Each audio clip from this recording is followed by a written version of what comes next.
Stay on.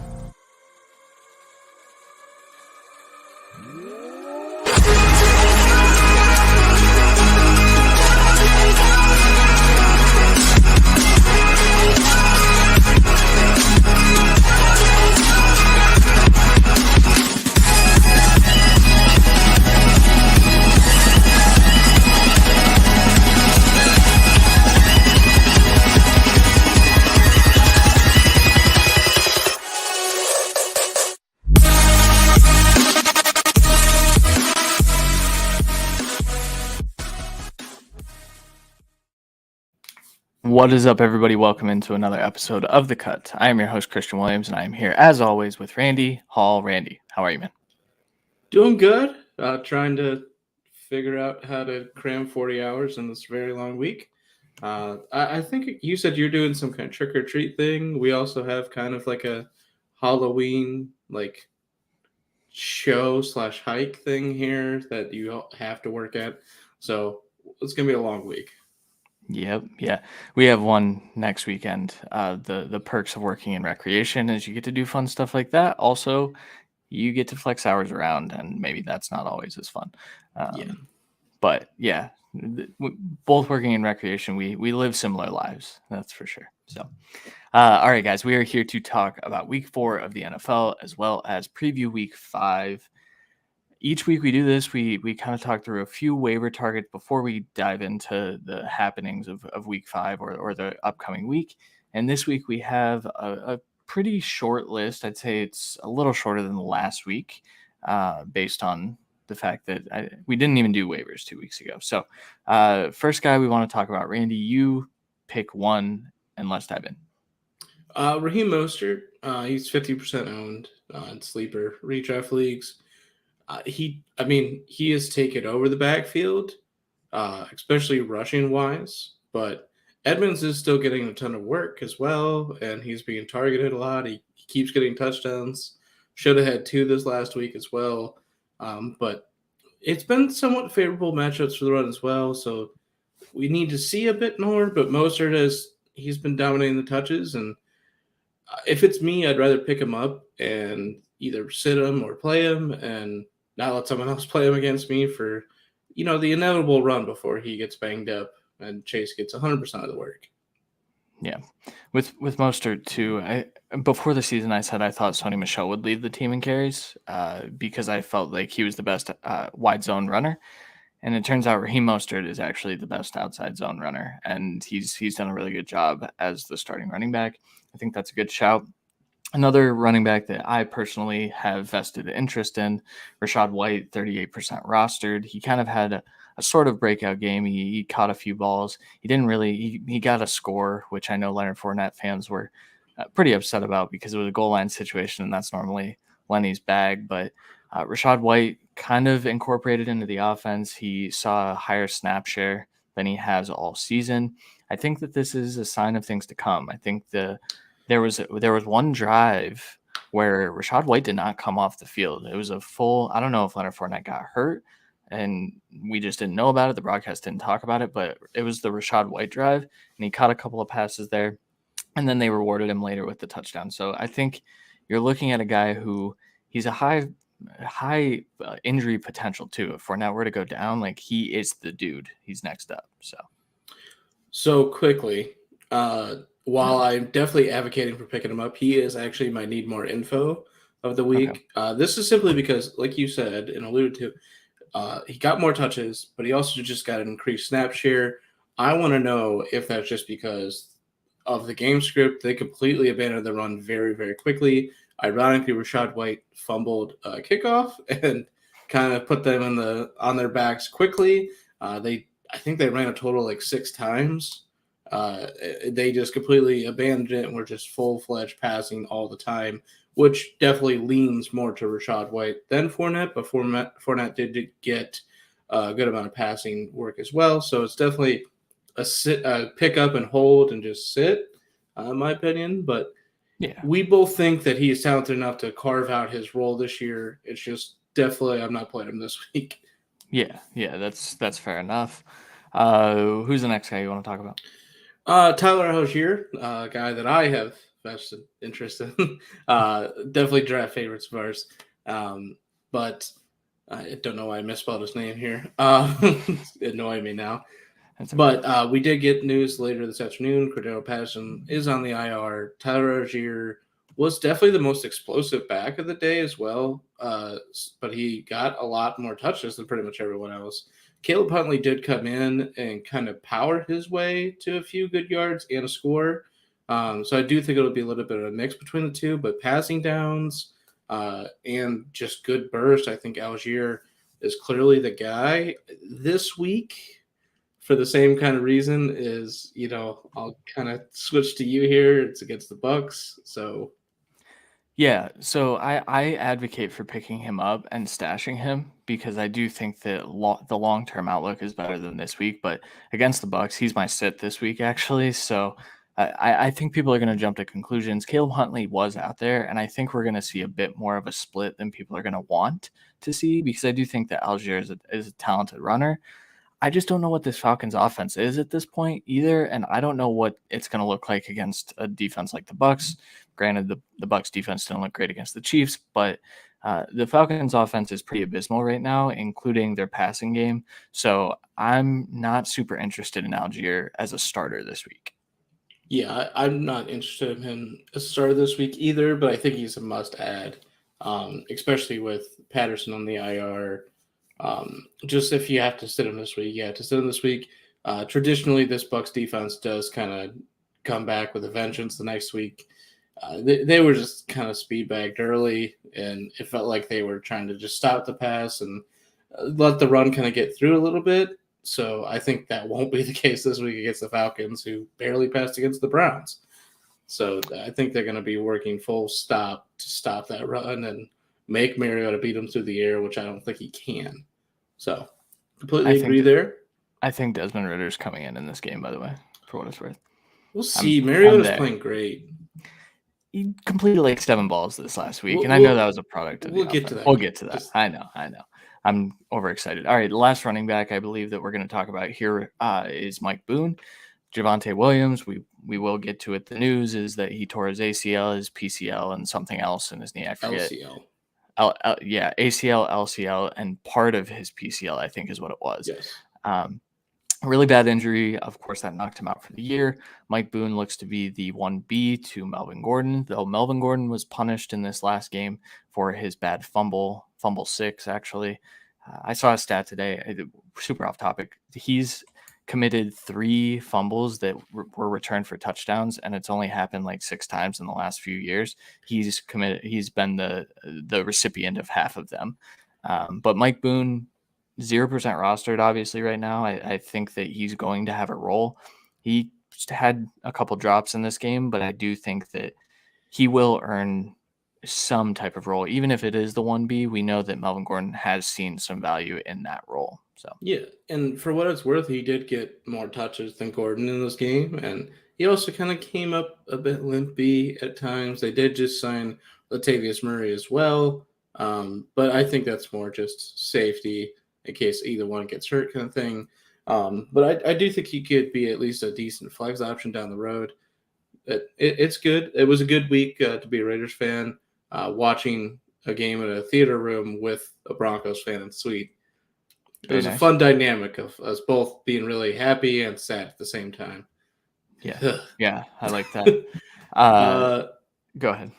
So I'm just going to kind of pair 2 of these players together. George Pickens and Kenny Pickett. So both kind of got in more snaps and kind of exploded. Kenny Pickett actually was amazing. Didn't have a dropped ball. Unfortunately, 3 of those balls did go to the opposite team, but didn't have a dropped ball the whole day. And Pickens didn't really have a lot of work in the first half, but got the lion's share of the targets in the second half. So I think Pickens, while he is a 58% rostered player and Pickett 14, Pickett has been given the go-ahead for the rest of the year so far. It's definitely a wait-and-see kind of on Pickens, but if that, obviously Pickett has thrown to him more than pretty much everyone else because he's, exclusively worked with the 2s and 3s all year, whereas Pickens is kind of a late one, top of the second team roster. So It could just be a favorite guy, but I think at a full week of practice, Deontay gets the lion's share back. So we'll see how it kind of plays out. But I think both are good pickups this week. Yeah, I think they're good stashes. The Steelers' upcoming schedule: Bills, Oh, don't Bucks, play him this week, dude. Dolphins, Eagles, Saints, Bengals. So that's the next 6 weeks. I find it fascinating that they chose to turn to Kenny Pickett in that game specifically because I thought that they would try to get Trubisky at least through this gauntlet of terrible, terrible matchups, but they're trying He's to win been so games. bad. Yeah, they're trying to win games, and I think Pickett probably gives them the best chance to do that at this point. Um, in Superflex leagues, of course, you add Kenny Pickett, though. Yeah. In single quarterback, I'm pretty much out. No, but I think we'll get through some growing pains, and he might be a decent spot start down the road here. Just we got to get through these weeks. Yeah, for sure.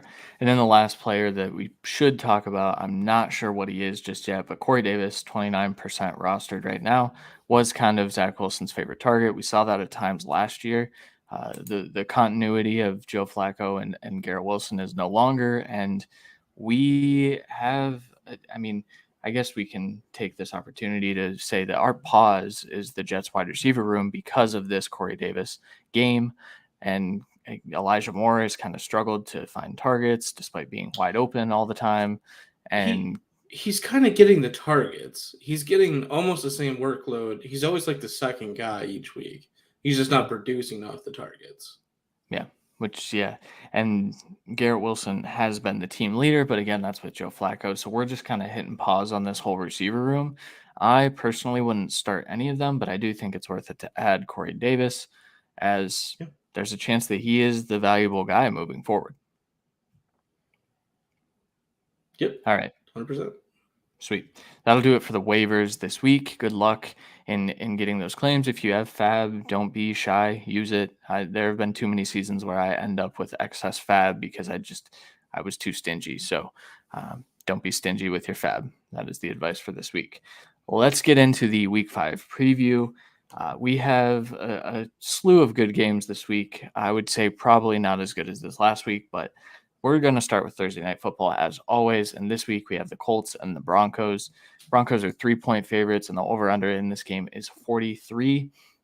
The big news out of this game is Jonathan Taylor. He has an ankle injury. They don't think that it's anything serious, but I think turning him around for the Thursday night game is going to be really, really difficult.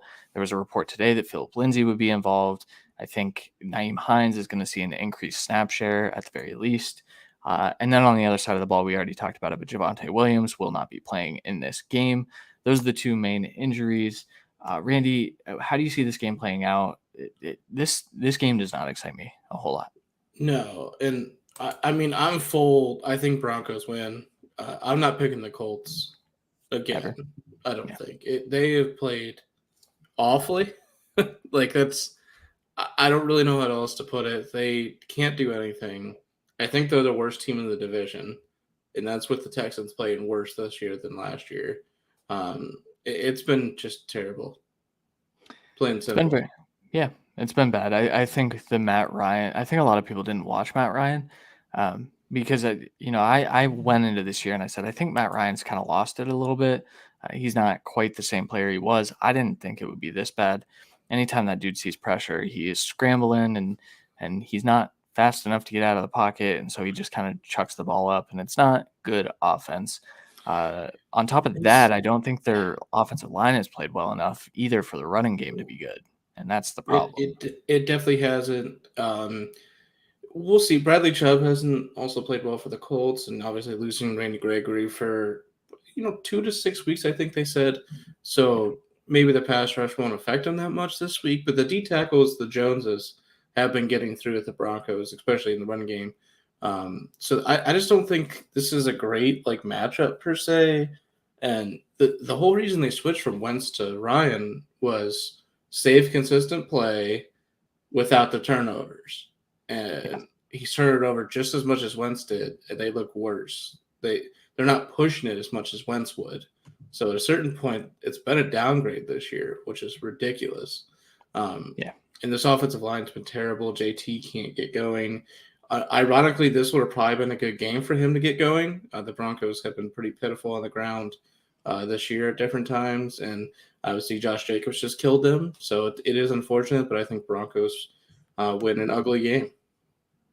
Yeah, I think that's the main takeaway is this game probably will be ugly. I think I'd take the under here, Yeah, though classic Thursday. also feels like one of those games where maybe something clicks and they just score a ton of points, but I'll take the under and I'll take the Broncos as well at home. If JT plays, I can somewhat concede to that point. But if he's not played, I'm not touching it.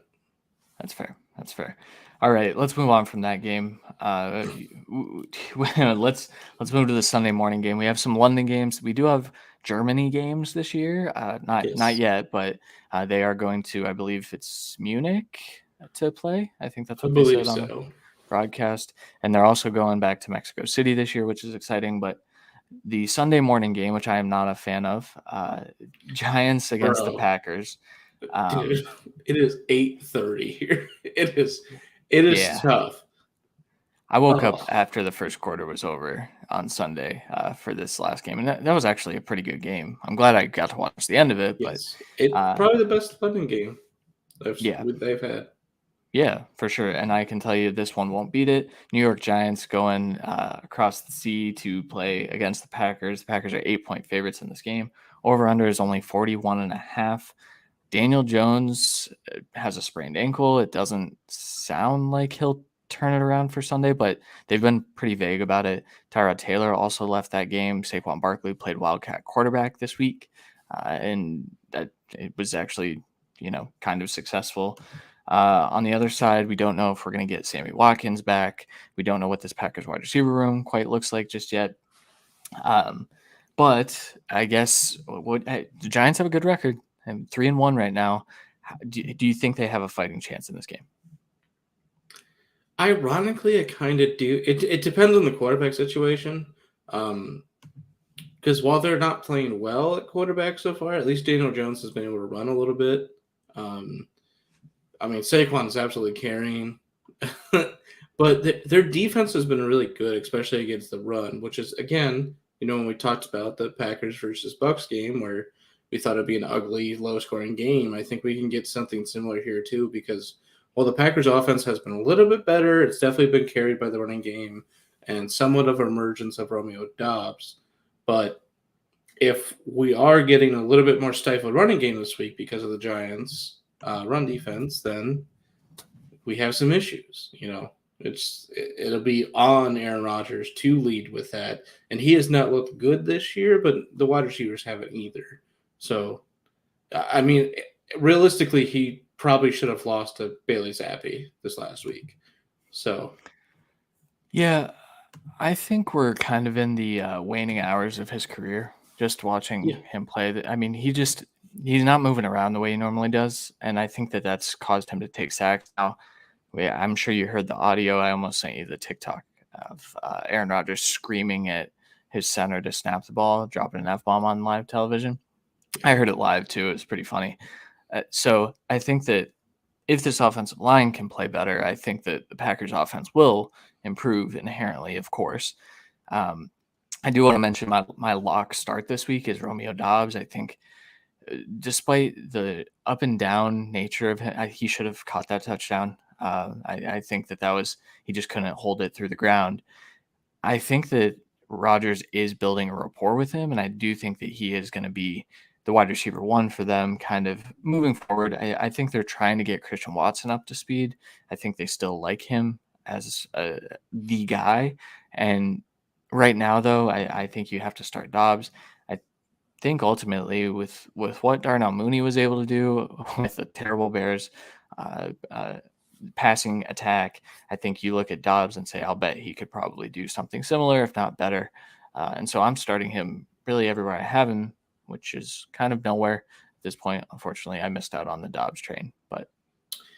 Well, and we talked about Doubs versus Watson kind of preseason a lot, where Doubs wasn't a phenomenal tester, but he fits kind of like the standard that Rodgers likes, whereas Watson is kind of a physical freak, and Rodgers hasn't really had that. And Dobbs is a little bit more pro ready. He just had some drop issues. So I do think getting Watson more involved in different aspects like they were this last week will help him get acclimated a little bit quicker. And Dobbs will be kind of a go-to guy here to start because no one else is doing anything. I mean, the running backs are, and Tunyon is good. Whenever he's targeted, he pretty much catches everything. It's just he's not getting a high target share right now. But Dobbs is a good play, I think, every week. I don't think these Giants corners are anything to really be scared of, like they were kind of last year with Bradbury. They don't really have that this year. So, yeah, I think that's fair. I think the Giants cover in this game. I do too.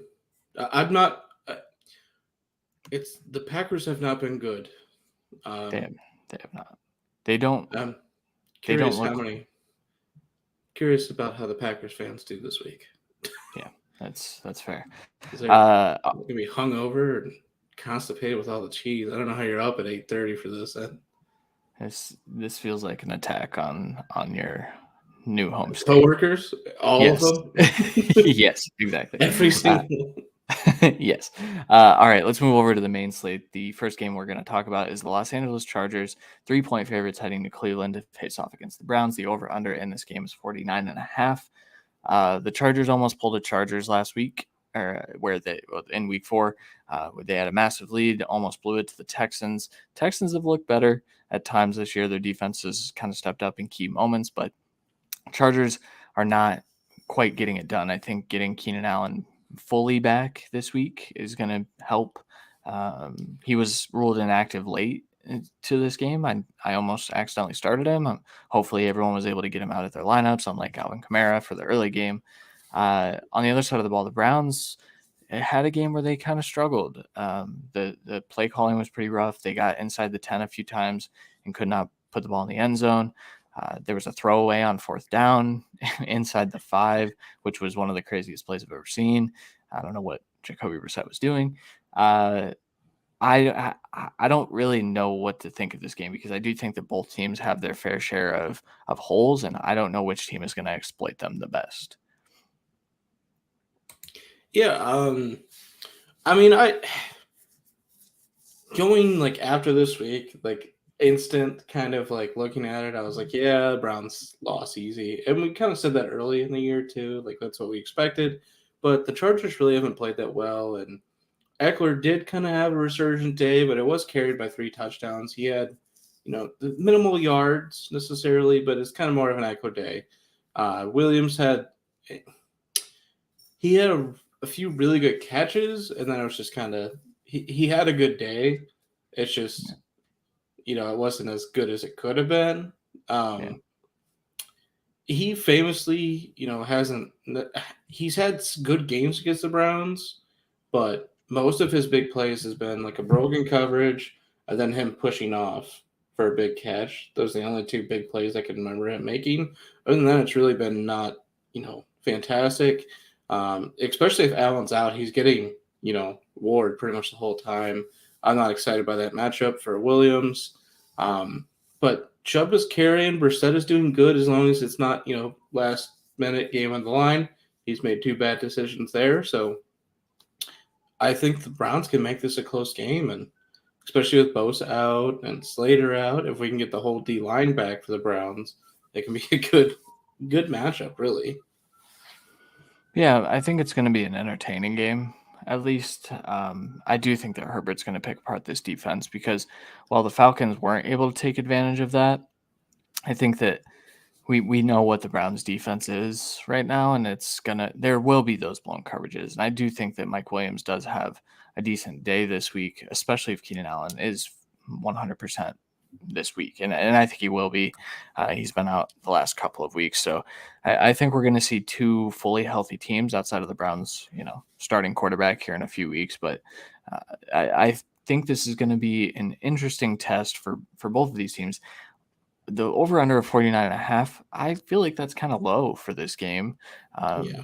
Both teams are able to put up points pretty easily. And while the Chargers defense has definitely looked better, you look at the 3rd and 4th quarter, the second half of that Texans game and say, well, I think Jacoby Brissett can probably put up some points behind on the back of Nick Chubb probably. But I'm going to take the Chargers in this Damian game Pierce still. just carved these guys up on 14 carries.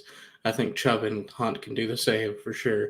But yeah, I think I take the over in the Chargers. It's just Yeah, I think that's fair. Next game, Detroit Lions going to New England to face off against the Patriots. The Patriots are only 2.5-point favorites in this game. The over/under is 47. It's going to be the over. Bailey. What's that? I'm not picking under an Lions game again this year. There's no shot. Over that's- every. I don't give a shit who they play. Over. Yeah, I saw a little tweet today that the offensive coordinator in Detroit, Ben Johnson, he's getting a lot of buzz right now. He's probably going to be a head coach next year, which is going to be unfortunate for the Detroit Lions offense because I think he is the driving force behind all of that. However, Patriots team been pretty good on defense. Found a gem at corner. Why is his name slipping me right now? And it was the guy. Yeah, It was the guy I was raving about in the draft process as the late round guy too. I can't remember his name right now. We put him in like 5 different mock drafts. That sounds right. You look that up. Patriots, though, it's going to probably be the Bailey Zappi show. Hoyer got a concussion and is still in the protocol. Bailey Zappi actually played pretty well after a shaky start. You could tell he had some nerves going into that game. But like you said earlier, Aaron Rodgers should have lost to a Bailey Zappi-led New England Patriots offense. The running backs look good for New England. And the Lions have been as Swiss cheese as you could imagine. Jeffrey Okudah has played very well, and no other piece of that secondary has played well. Amani Oruwariye has been one of the worst corners in football this year, which is kind of strange because he was really good last year. So Bailey Zappi may actually have an opportunity this week, assuming that he is the starter and he gets Jakobi Meyers back. I think that this New England offense is going to be able to put up some points. And so, yes, over in this game. Yeah, they gave him an ultra safe game script too. If they could have, I think a week of insert into the playbook, I think he gets a little bit more open. I think they probably win that game. Yeah. It's just they played a little bit too safe. And it's Jack Jones. It's just he's kind of a physical freak, and he's just he's an aggressive player out there at the corner, and I think he's just played well. Patriots, they clearly saw enough that they just didn't care about every other corner in their room. So he's working out so far. But yeah, I'm definitely I think I'm picking the Lions here, and obviously the over. I do find it weird that Goff is the QB1 and his 3 top targets arguably are out with St. Brown, Chark, and Swift. So we'll see how it works. But if Swift is out again, Jamal Williams, RB1, let's go. Yeah, big facts. Question for you. TJ Hawkinson had a pretty massive day here. 8 receptions, 12 targets, 179 yards, 2 touchdowns. I said pretty massive. Like, that's the massive day. Probably good enough to finish as a tight end 1 if he doesn't play another snap this year. Are you putting him back in your lineup knowing that the Patriots do a fantastic job scheming against the best weapon? Say all 3 of the top targets are gone again. Are you starting Hawkinson and being comfortable with that against the Patriots? Assuming Kyle Duggar's out there too, like that's where I get nervous. It's tough. He literally needed everyone out to finally do something. I'm just not I don't think he's a top option in this offense. So, if anyone's back, I think he just gets run off the side. And I mean, what is it? Tom Kelly had more targets, I think, or the same amount. Like, they were throwing to anyone they could last week. Yeah, he didn't end up. So Tom Kelly had 5 targets. Josh Reynolds had 8. You combine those 2, and they had more targets than TJ Hawkinson, which is strange because Hawkinson probably should have commanded about 17, 18 targets in this game, especially with the way they were throwing the ball. Good shout, Jared Goff. Are you starting Jared Goff this week? Because I feel like I am. If everyone's back, I am. Okay. I think that's fair. So Jared Goff right now on the season, obviously Monday Night Football is not over. Jared Goff is a quarterback 1. He is top 5. He is actually QB5 right now. So insane to think about what this Lions offense can be when they have a real quarterback too, because Jared Goff still isn't that. Question for you. Answer. This week, Jared Goff, Kirk Cousins. Because it's the next game, it's a good transition. What do you think? Because Kirk has been disappointing. He sure has. And the Bears defense has played well in spurts. I think that Kyler Gordon is going to get absolutely toasted by Justin Jefferson, though, this week. Yeah, that's not even fair. So I think Cousins. I think I lean Cousins just because Patriots. It's but so... also, it's really tough. But if you look at what they just did to Aaron Rodgers, I think you're kind of comfortable saying Jared Goff's probably going to have one of his clunker games, right? I mean, I kind of feel like that's coming. At least worse than last week. Yeah, so I'm going Lions and over on that game as well. You said Lions and over? Oh, yeah. Sweet. All right, good transition to the next game. Chicago Bears are heading to Minnesota to face off against the Vikings, who are 6.5-point home favorites, and the over-under in this game is an abysmal 42.5 compared to what we thought this Vikings offense would be. Obviously, the Bears have had their offensive struggles as well.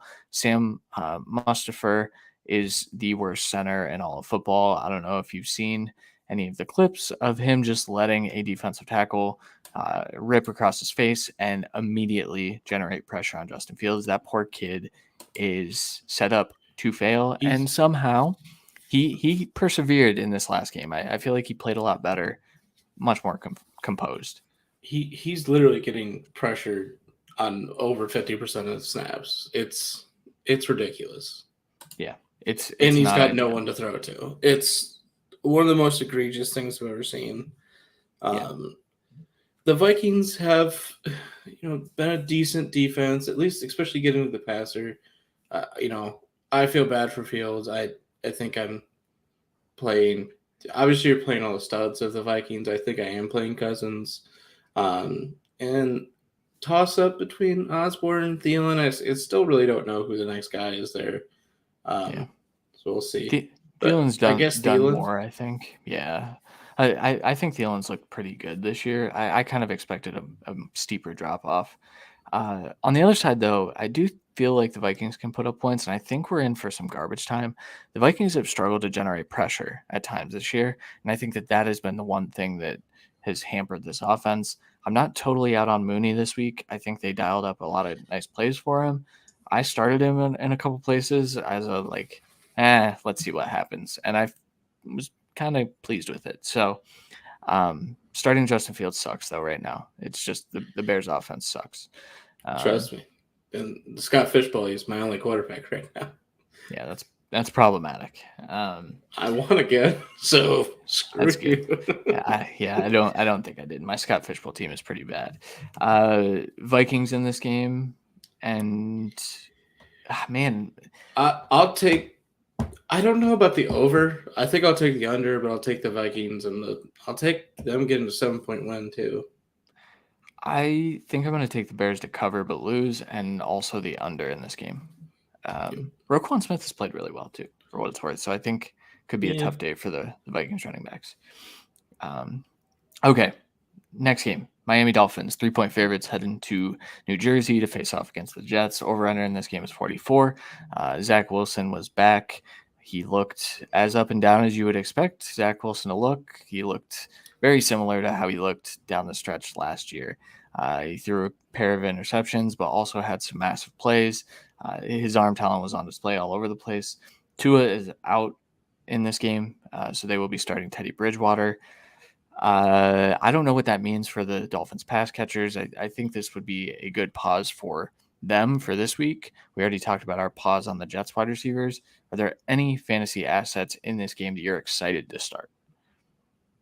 Yeah, I think Mostert. Easy start. I think Chase is a good shot as well. And I think Hill. Tua wasn't in for most of this game, for being honest. He got hurt pretty early. And Hill basically tripled Waddle again, just like week one. I think we might see something similar. We'll see. But with Bridgewater, we're definitely looking to get the ball out of his hand. So I'm not really – I think it's a bit of it's tapering expectations because obviously Bridgewater's worse than Tua, but I'm not like full out on these guys. I think I'm pretty comfortable playing all the top guys for the Dolphins. Okay. In Jets, I mean, Brees you Hall can is a must play start at this Brees, point. yeah, and then it's just if you have a receiver here, you can. If you have Conklin, you probably can. Yeah. It's just it's not the best option. Yeah. Yeah, that's why I like framed it as, are you excited for it? I think I'm excited to No. start Brees Hall. I think Yeah, the usage in week 4, it was the flip that you're looking for a rookie. And so yeah, now I and think Carter will be a piece of the offense. Secondary, though. He's a secondary yeah. piece, which we always knew. And Mixon pretty much carved up the Dolphins last week. He had a good game, but not a great game. But he really should have had a much better game. There's a couple that kind of got called back. There's a couple that thought he could have got more. He had like 8 goal line touches and didn't score. Like Yeah, it should have been a much bigger game. So I think Brees can have a really decent day at worst. yeah, for sure. I'm going to take the. I'm going to take the Dolphins and the under. I think Zach Wilson will screw up just enough. Yeah, I think I'll also take the Dolphins, but I think I'm going to take the over in this game. Barely, though. You do you. I know.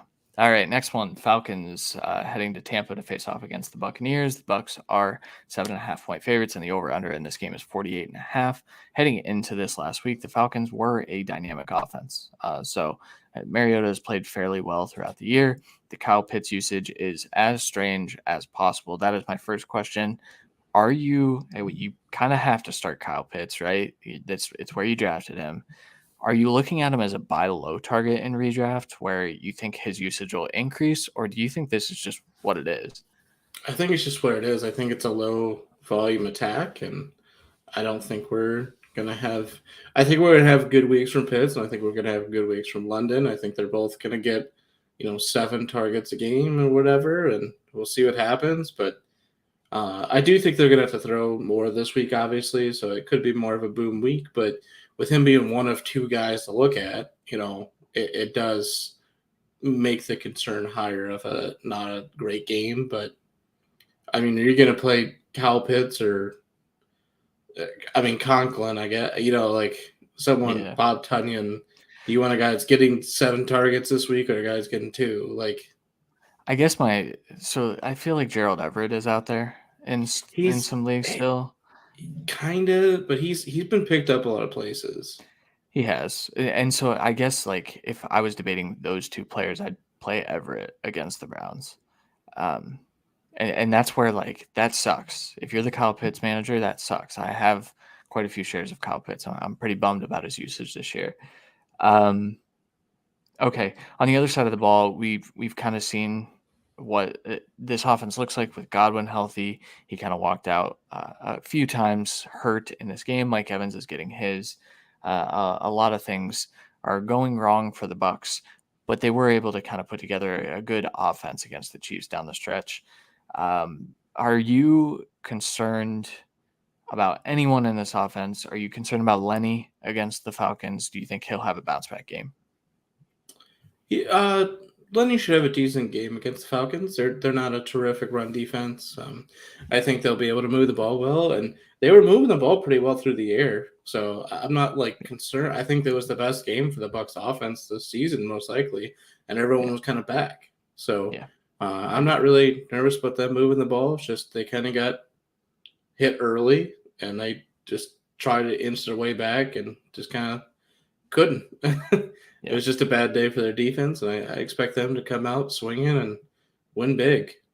Yeah, I kind of feel that coming as well. All right, I'm going to take the Bucks and the over for what it's worth. Yeah. Yeah. And I think I'll take the points too. It's just it's a big line, but I get it. It is, but yeah. Well, you kind of expect the Bucks to score a ton. So, okay, next game. New Orleans Saints, 4-point favorites heading to Seattle. to face off against the Seahawks. The over-under in this game is 45.5. The Seahawks obviously were able to keep up with the Lions this last week in a massive, massive shootout. Rashad Penny had a big game. Geno Smith looks like one of the best quarterbacks in the NFL somehow. It's pretty insane. The Ken Walker hype is dead. I think Rashad Penny is the clear RB1 there against the Saints defense. I'm not sure what that means this week because they've been pretty good against the run. The Saints, meanwhile, I don't know who they're getting back this week. It seems like they might get Michael Thomas back. I'm not sure about Jameis. I think that Chris Olave is a must start every week, though, at this point. Do you agree? Yep. That's exciting stuff. We knew he was the most pro-ready rookie. He's come out here and performed like that. You start your DK Metcalf, you start your Tyler Lockett, you start Rashad Penny. And at this point, are you starting Geno Smith in single quarterback leagues? I don't know about this week, but probably. I'm a little concerned because I know it's kind of a foggy history in my head of DK versus Lattimore, and I want to say that the only like good plays from DK have been like a big play, I think it was like an 84-yard touchdown or something last year. So, and it was like 3 catches for like 90 yards or something. So, like, I think Lattimore plays really well against him. But, you know, it's not like he shut out Jay Jettis last week. It's a little bit different receiver, obviously, but I do think he can kind of shut down Metcalf a bit. But that does just leave up Lockett, so I think you're pretty confident. And I do think this offense is just looking really good. So, yeah. I mean, they can't stop anyone, and that's the problem. Yeah. Shout out Tariq Woolen. I think he had a pick 6 in this game against the Lions. So that's a miss by me. We'll talk about that at a later date, I'm sure. So far, at least. All right. In this game, I think I'm going to take the Seahawks, and I think I'm going to take the over. Jameis back, I take the Saints. Fair. Right now, with the ambiguity, I think I'll take the Seahawks. Are you taking the over? Yeah, I think he kind of got to. Yeah, with how the Seahawks offense has looked, and if you assume Jameis is back, I think the Saints offense, even though it was struggling for a bit, I think they can put up points against the Seahawks for sure. Next one, the Kenny Pickett-led Steelers are facing off against the Bills. The Bills are 14-point favorites in this game. That's insane. Over-under is only 47. That's a sad line. I'm so sorry, Steelers fans. Welcome to the hell that all Cleveland fans felt for many years. Kenny Pickett does open the door for the Steelers pass catchers to be a little more dynamic. I think Deontay, like we talked about with George Pickens as well. Chase Claypool's kind of a dead asset in even Dynasty to me. I think he's just not very good at football. On the other side, Stephon Diggs. I think Devin Singletary is the clear RB1 for the Bills, and we've kind of seen that play out in all different game scripts now. The Steelers defense has been really good though, and so are you at all concerned about any of the Bills' offensive playmakers? No. So they played a very ugly rain game this last week against the Ravens. So I'm kind of willing to throw out a lot of that stuff. The Steelers have consistently given up a top receiver game. They've consistently given up a top running back game. So I don't know if it'll be Diggs. I don't know if it'll be Davis. But someone from the Bills is having a monster game. And I think Singletary continues to have a good game. And obviously Allen, even in a bad game, was a good game. So I think we're pretty confident in everyone there. Yeah. Do you think the Steelers cover the 14-point spread? No. Yeah, me neither. I do think the over hits in this game as well. Yeah, the Bills might hit 45. So that is fair. All right, next one, Houston Texans against the Jacksonville Jaguars. Jaguars are favored by 7.5 points in this game, and the over-under is 45. That's crazy. So the Jaguars are now the betting favorite to win the AFC South. I think that's rightfully so. They've looked really good at times this year, despite Trevor Lawrence having a pretty down game this last week.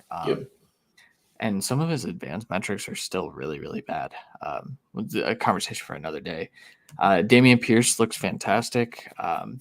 Rushed 14 times, 131 yards, and a touchdown. It was a breakaway play, I believe. Did he got into the end zone on that breakaway, right? That Yep. They didn't stop him short. Shout out long speed boost in Damian Pierce's long speed grade for me after the fact. Brandon Cooks kind of had a bounce back game, 7 targets, 7 receptions, 57 yards, and found the end zone. Trevor Lawrence struggled. ETN kind of outplayed James Robinson. James Robinson struggled on the ground this week. I don't know if that continues. I don't think it Eagles. continues.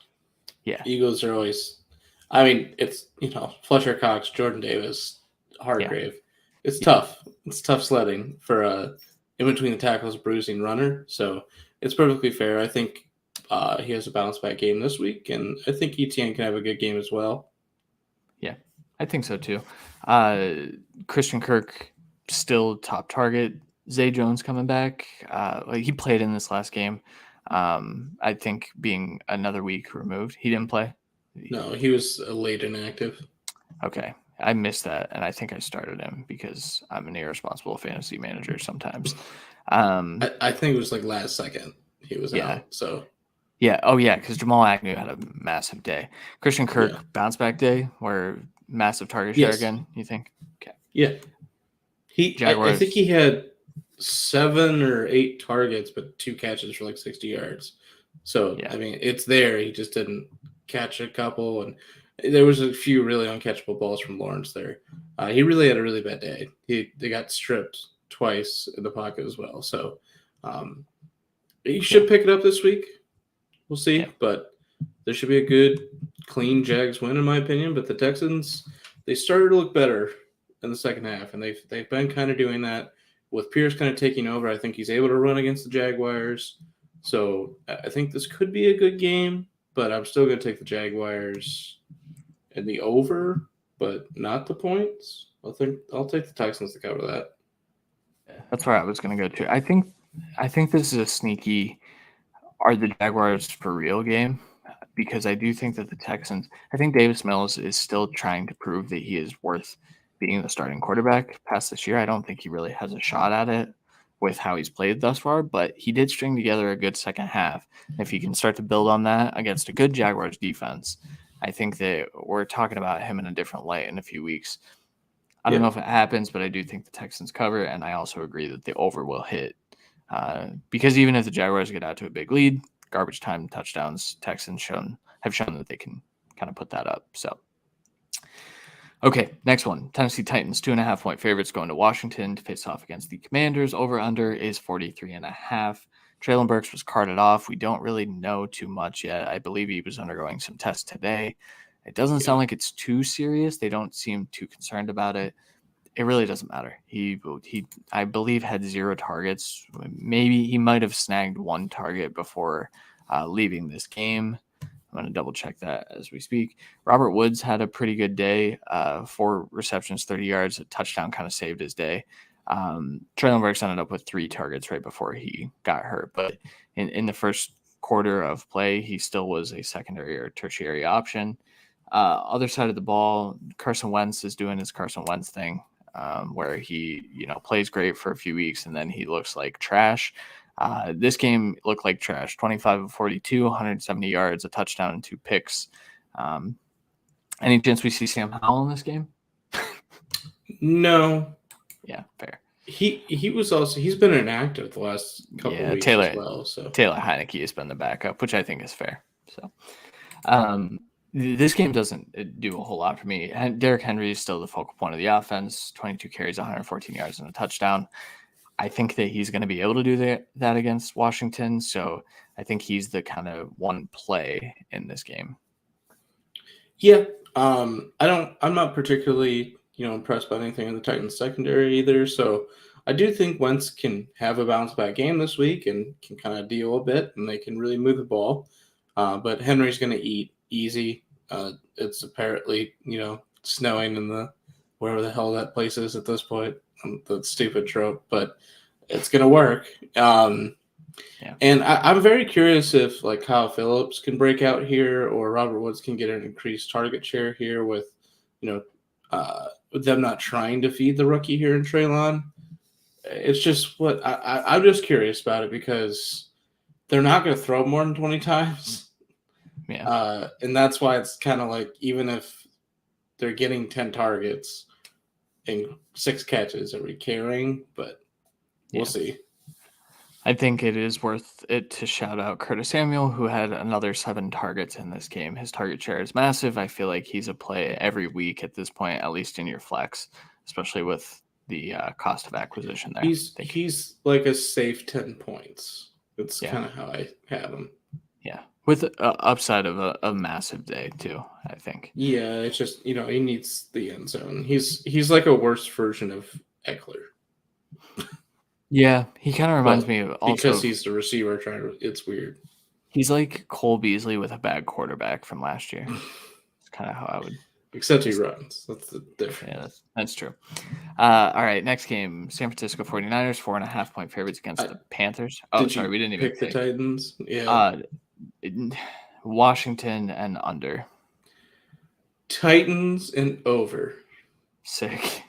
Stuck on that. All right. I don't know. I think Henry can just have a big day and once tries to deal his way back. Yeah. I still don't know if the Titans are good. I don't think we're going to find that out in this game. They play the game. They play to win the game. That's about all I got so far. That's fair. All right, next one. 49ers, 4.5-point favorites going to Carolina to face off against the Panthers, the Baker Mayfield-led Panthers, because Sam Darnold still is not healthy.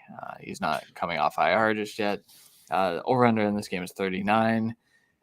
Baker sucks this year and last year, but Baker looks like he's broken.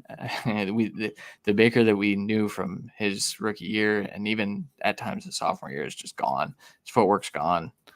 His pocket presence gone. It's all bad. His arm looks stronger this year, though, so that's cool.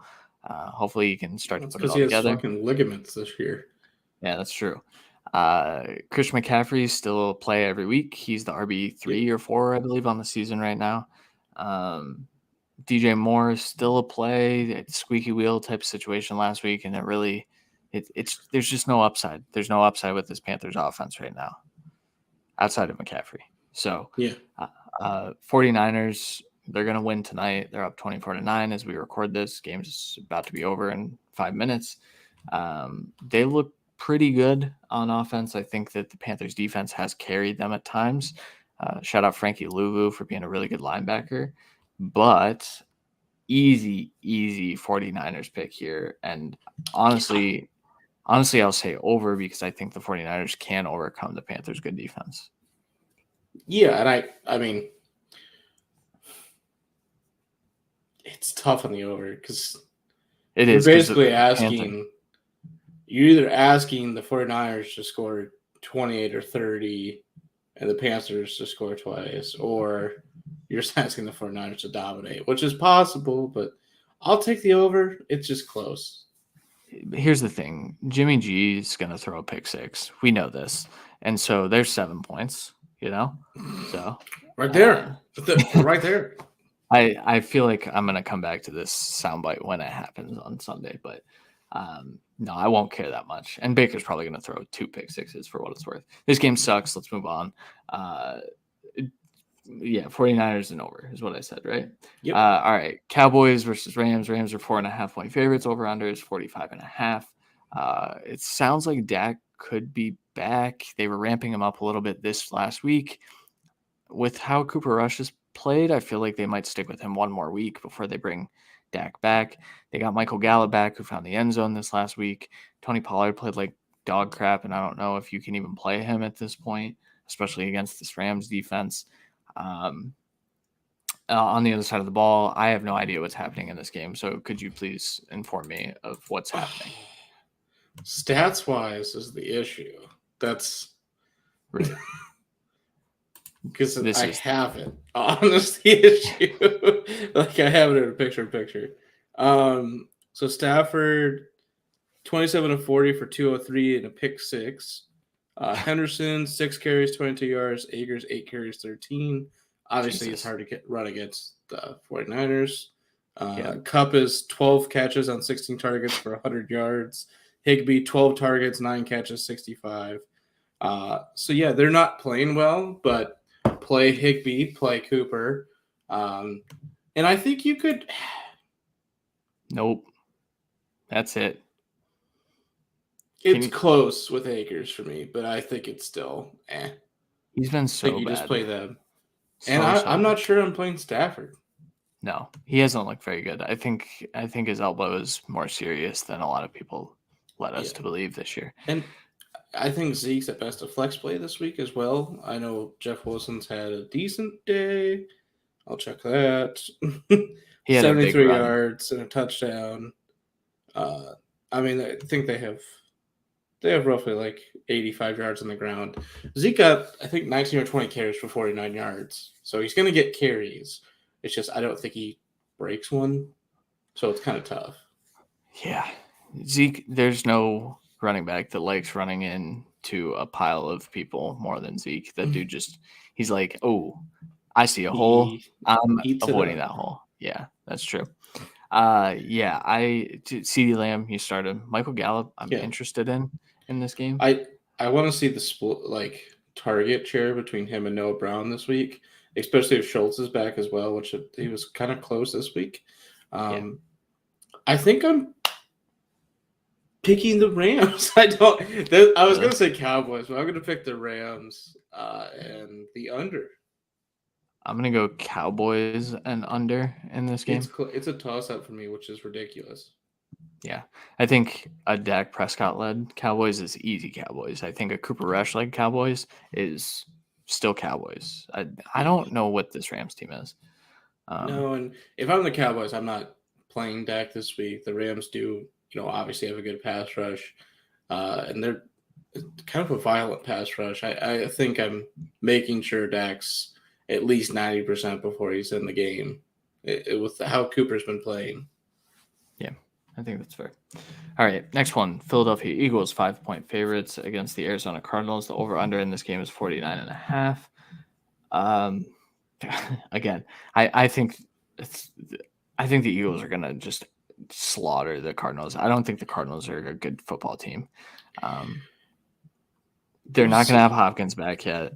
They don't really have – Greg Dortch wasn't a factor in this last game. Rondale Moore, obviously, his first game of the season, struggled to get going. Marquise Brown is a good option. I think that Zach Ertz and Trey McBride provide this offense with a little bit.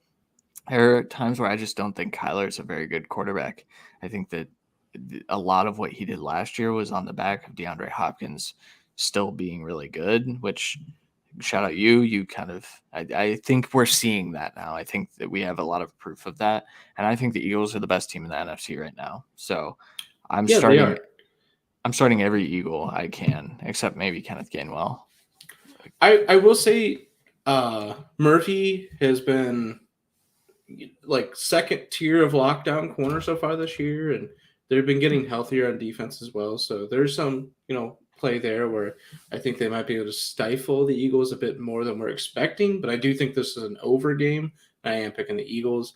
And I think you're probably playing Kyler. It's basically as long as he doesn't commit turnovers, he'll have a good game. And I think you're playing Hollywood Nerds. But yeah, you're playing.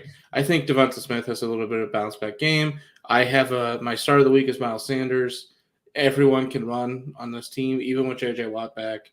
Like you can run on him, and he's kind of their top option, and he's been electric for them, and honestly vital in a couple games here so far. And I think this will be another one. Yeah.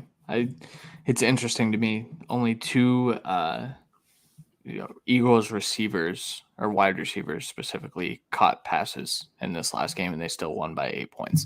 I think that. Miles Sanders, Eagles offense. Yeah, it's very true. That's very true. Eagles and over for me as well.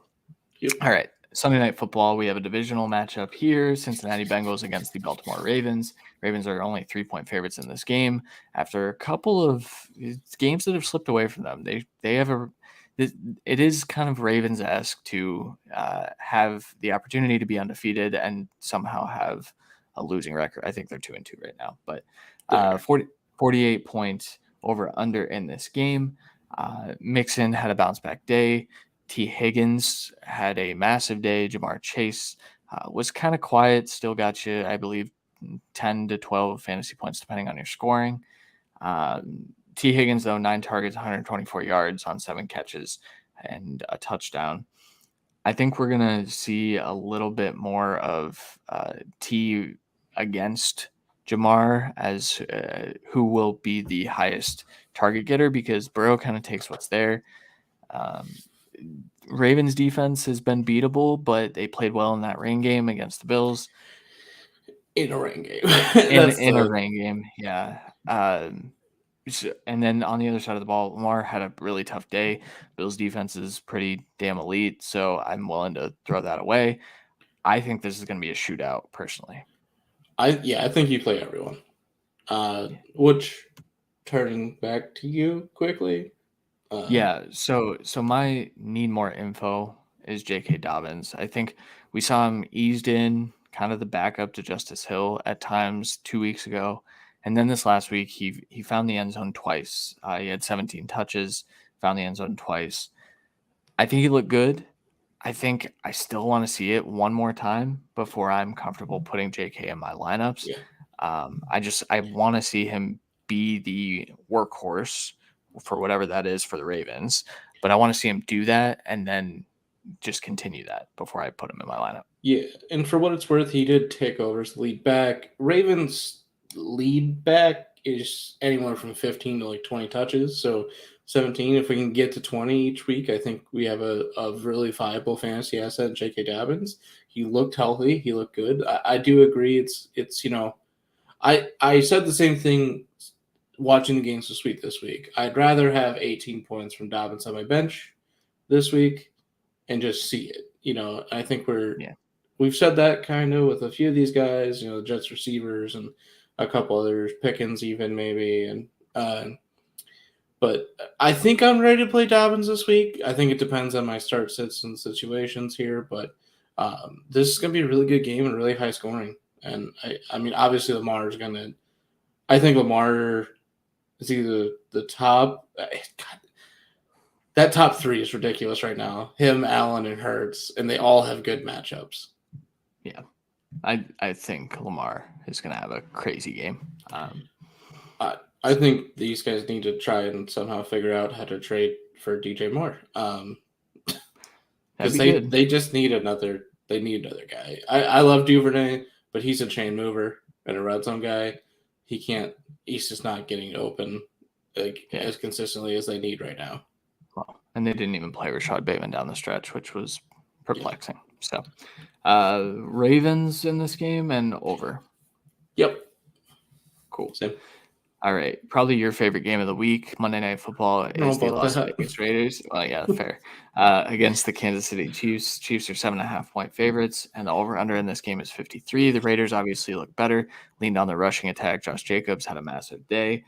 28 carries, 144 yards, and 2 touchdowns on all of my benches. Added 5 catches for 31 yards. I benched him. Why wouldn't I? He had kind of struggled at times. Bummed about it. Lost a lot of matchups. Derek Carr kind of struggled, but Devontae Adams had a bounce-back game. On the Chiefs side of the ball, everyone does well. Travis Kelce is the bona fide tight end 1 that we know him to be. Clyde Edwards-Helaire looks like a top 12 running back this year. Patrick Mahomes is doing crazy, stupid things.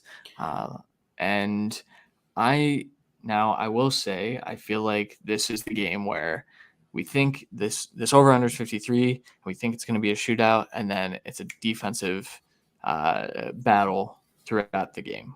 You don't think so? I'm not impressed by the Chiefs' defense necessarily. Fair. So the Raiders, they can get to the quarterback, and I think they will get to the quarterback and give Mahomes some issues if they can, kind of contain rush pretty well. The secondary has played really well as well. I think Hobbs can pretty much take away anyone he wants from this game. It's just Kelce carves up the Raiders. He is their absolute kryptonite. The Raiders have good safeties. It doesn't matter. He beats the shit out of them every game. It is the most infuriating thing to watch, especially now with having decent corners again, to just know that Kelce is going to have 150 yards and 2 touchdowns is the most infuriating thing I can think of right now. And Edwards-Helaire should have a good day. This Raiders defense was pretty tough against the run this last week, but Edwards-Helaire is definitely more of a, get the ball in his hands weapon. I think that's where you can kind of dominate this Raiders linebacking core, at least. It's not a speedy group necessarily, even though they do have Perriman, who's decently fast, and Divine Diablo's converted safety. You'd think it'd be a little fast, but I think they're a little step slow at times still. So we'll see. I wouldn't play Pacheco, who had a decent day. Like I think it's Clyde and Kelsey, and I'm not even sure if Mahomes. He didn't even have. I mean, you're playing Mahomes, but he had 3 touchdowns and a pick, but only like 240 yards or something. It wasn't prolific by any means, even in an enormous game. Yeah. The Chiefs' rushing attack really kind of carried them, which is crazy against Vita Vea. And Vita Vea didn't look very good for what's worth. We did say the Bucks gave up on the run. The Raiders will not do that. So Jacobs should have a good day. This Chiefs run defense, while they do have Jones and good linebackers, still isn't the best thing in the world. Like, I think Jacobs can at least have a decent day. And Waller, if he's getting targets, he's dropped a couple of balls. I think the Raiders definitely need Renfrow back for this to even be competitive. I think it could be competitive, but for it to really be competitive, they need Renfrow back. Yeah. X factor is Max Crosby if he can finish his opportunities, because he's going to be in the backfield. Yep, if he did this last week. Yeah, and if he can finish, I think that this is a game. I am taking the Chiefs still to win by like 10-ish. And I'm gonna take the Chiefs. You know what? You just want to reverse jinx I'm going full negative. Chiefs and over and the points. That's fair. I get it. I'm going Chiefs and under in this game. 53 is a lot. Granted, both teams can put up 40 by themselves, so who knows? Okay, that'll do it. That is the final game for Week 5. We're very excited to continue going through these. Remember, if you guys have any questions, hit us up on Twitter at CWilliamsNFL, at our Hall NFL. Once again, we are just one episode a week now, so if you have questions before the week ends even, just hit us up. We can get them into the show somehow. We can kind of build them into the games. And then if you have any start-sit questions, you know where to find us as well. We will be back next Monday around halftime of Monday Night Football, as usual. Normally right at the start of the third quarter, for what it's worth. But you're killing me. I know it's the worst, but it's okay. We'll make it happen. Randy, do you have anything to add before we bounce? No. It's a good week. Good week of football. I expect another good week, and let's have some fun. Yeah, sounds good. All right. Well, that will do it for this episode of The Cut. Remember, if you are listening via podcast, drop us a little review for a 1-star podcast. Just leave a 4 or 5-star and then let us know. For Randy Hall, I'm Christian Williams. We'll talk to you guys next week. Later.